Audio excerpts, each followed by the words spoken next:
Passport तैयार है, उधर मेरा बैग पैक हो चुका है ये वाला। ये जैकेट मैंने रोकी हुई है क्योंकि वहाँ काफ़ी ठंड है, सबने कहा है मोटी जैकेट में ही वापस आना, तो ये जैकेट रोक ली है। इधर ये सूटकेस 99% पैक्ड है, बस सुबह शेविंग किट रख दूंगा और डिओ वगैरह कुछ जो बाहर निकला हुआ है। ये लगभग सब कुछ अब रवानगी की तरफ है। रूम हम ज़्यादा गंदा ही नहीं करते जो आपको कुछ नज़र आए। मगरिब में मैं नहीं जा पाया था, सोता रहा। मैं असर के बाद गोली खाई थी मैंने, कॉम्बीफ्लेम। मेरे सर में दर्द हो रहा था, अभी भी सर भारी है, लेकिन अब क्योंकि इस ट्रिप की लास्ट नमाज है इसलिए मैं ये बाजमात हरम के अंदर जाके पढ़ूंगा। उसके बाद अल्लाह कब नसीब करता है मालूम नहीं। तो ये आखिरी लम्हात हैं और वापसी पता नहीं किसने कहा है कि वापसी हमेशा तकलीफ दे होती है। तकलीफ दे तो नहीं, लेकिन हाँ थोड़ी भारी ज़रूर होती है। जब हम किसी सफ़र पे अपने घर से निकल रहे होते हैं, किसी सफ़र का आगाज़ कर रहे होते हैं, तो उस वक्त एनर्जी दूसरी होती है और वापसी में वो लेवल उतना नहीं रहता। फ़िलहाल अब नमाज़ के लिए जा रहा हूँ मैं, अभी नमाज में टाइम है। मैंने अपना फ़ोन भी जब मैं सोया था, ऐसा मैं बहुत कम करता हूँ, लेकिन मैंने ये फ़्लाइट मोड पे लगा दिया था।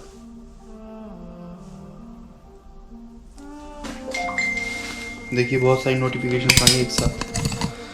बस एक बार मैं ये चेक कर लूँ कि इसमें होटल का कार्ड है या नहीं, वो मेरी जेब में है। और दूसरी बातों के साथ ये भी बात हमेशा ध्यान रखें कि होटल की जो डिजिटल कार्ड की मिलती है, ये मोस्टली लोग होटल के कमरे में जैसे ही एंटर करते हैं तो किसी टेबल पे किसी काउंटर पे रख देते हैं और फिर वहीं रखे रहती है, और निकलते टाइम वो सोचते नहीं है। मेरे साथ भी ये गलतियाँ बहुत होती थी पहले, लेकिन अब मैं ध्यान रखता हूँ। और निकलते टाइम हमेशा इन चीज़ों का ख्याल रखें कि आपके पैसे आपकी जेब में हैं और रूम की की है या नहीं है।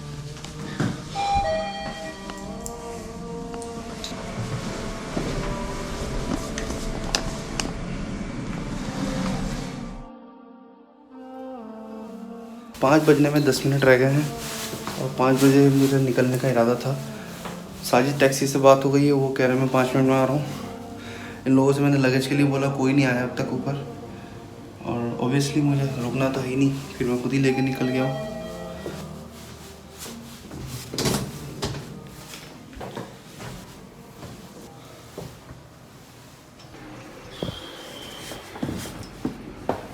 ठीक है जी, मैं यहाँ बाहर आ चुका हूँ और साजिद साहब ने 15 मिनट पहले कहा था 5 मिनट में आ रहे हैं। लगे लेने कोई नहीं आया तो मैं खुद ही लेकर आया। फिर मैंने बढ़िया करके यहाँ शिकायत करी। मक्का की फ़ज़ा में ये आखिरी लम्हात हैं मेरे इस ट्रिप के, और हमेशा इंसान यहाँ पर लेकर थोड़ा आता है और वापसी में लेके ज़्यादा जाता है। साजिद भाई ये आ गए।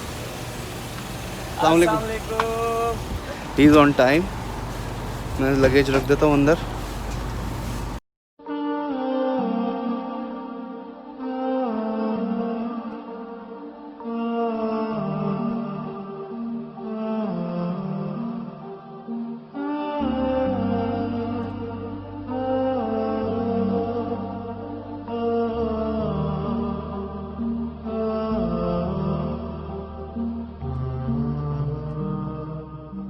तो चेक इन एंड सिक्योरिटी और इमिग्रेशन से होते हुए मैं अब आ गया वेटिंग लाउंज की साइड।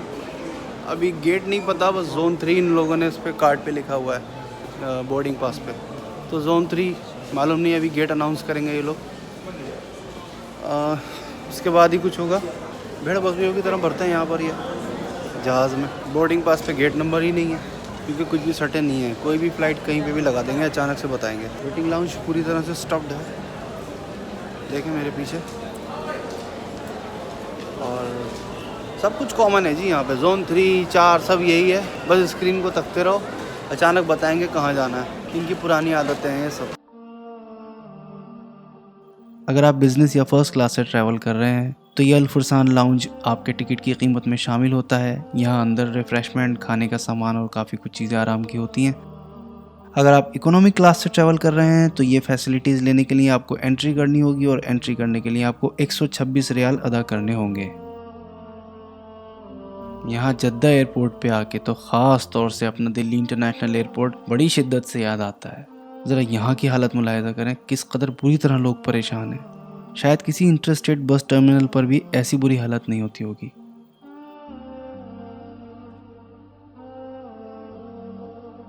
एक हमारा वेटिंग लाउंज है और एक यहाँ का ये वेटिंग लाउंज है।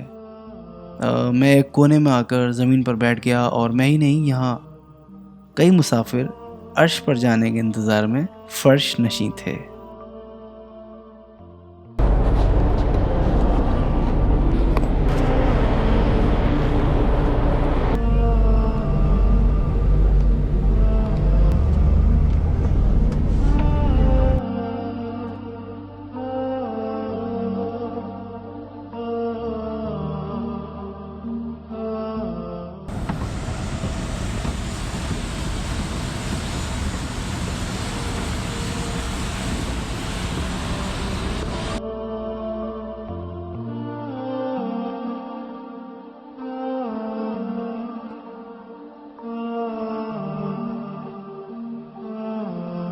क्या नाम है उसका, कौन सा था? यहाँ ये सफ़र मुकम्मल हुआ।